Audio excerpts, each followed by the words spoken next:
Stephanie Bain, I have a books. I'm a book addict. There's so many books. Hey guys, today's video is going to be just a simple kind of like, not book talk because I don't really feel like talking about the book, but just kind of telling you in more depth my point of view of Miss Peregrine's Home for Peculiar Children by Ransom Riggs.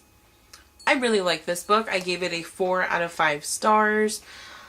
I thought it was good. I loved the whole world, the idea of the book, the looping and all that stuff, the peculiarness of the children. I think it's wicked cool. I did have a few issues with this book though. First off, it's actually not what I was expecting. I avoided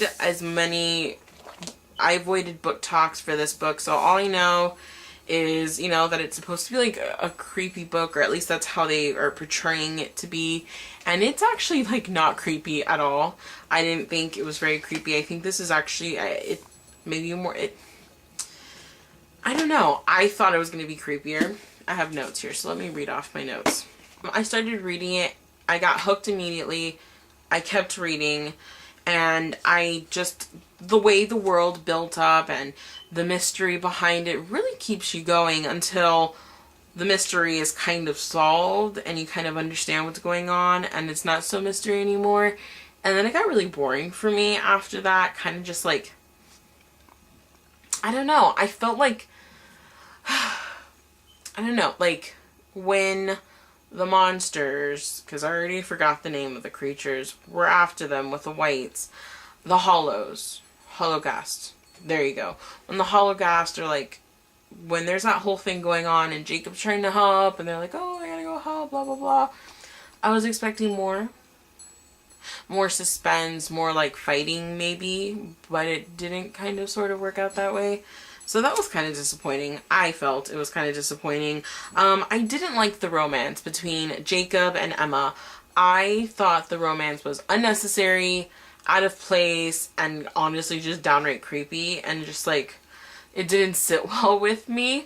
I feel like maybe they should have brought on the romance like later on, but it just felt like Ransom maybe put a romance because there needed to be a romance, but I didn't like it. I really don't like the romance. I think the book would have been great without any romance at all. Of course, I haven't read the second book yet.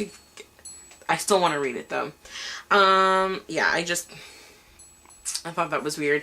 I loved the home. I loved the description of the home, where the home is, the way the looping works. Like, the world itself is actually really cool. I wanted more of it, and I thought it was super awesome. But I can't wait to see where it goes. I want to know what happens with everyone and how the whole jumping thing works out, because I'm still really confused about that. It definitely wasn't spooky or scary at all, in my opinion. I felt like when it comes to that, it was very childish in the spooky area. It could have definitely been hyped up a bit. It could have been more. I really do think it could have been more. And it was a very fast read though. I read this in like 2 sittings. This took absolutely no time to read. I loved the photos. I think the photos they're not like scary photos or anything, but I just thought like I don't know, like it's just a girl randomly just standing there chilling. I thought the photos really did add a lot, and I just think it's so cool how Ransom, you know, use them for that, and you just imagine a lot of things better with the photos being there. So I thought that was really cool. I mean, I really didn't have an issue with this other than the fact that it kind of slowed down, and after the mystery I kind of was just like, and I kind of just wanted to be done with it, but I still loved it all at the same time. I don't know if that makes sense. I still recommend this to people who haven't read it. I mean, a lot of people talk about this. It took me 3 years to get on the bandwagon, but you know, I'm a late bloomer when it comes to books. So I still really like this. 4 out of 5 stars, and I'll see you guys next time. Bye.